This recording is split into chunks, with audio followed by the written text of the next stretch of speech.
This is how we are going to stitch our Blooming Love embroidery kit. We have these 5 lovely colors and different shades of reds and pinks. And I'm going to teach you how to go from side to side. We're going to fill in all of these things. There's lots of different stitches we can use in this kit. So I will show you all of these stitches as well as how to fill in all the flowers.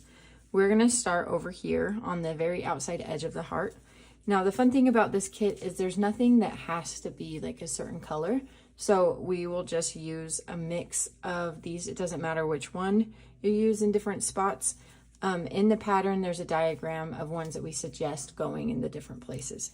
So we are going to start with our mid-tone red. And when you pull out your floss, pull about an arm's length, and we are going to use four strands of floss for this whole project in all of the different elements. So we'll start here with this satin stitch, filling in this outside edge.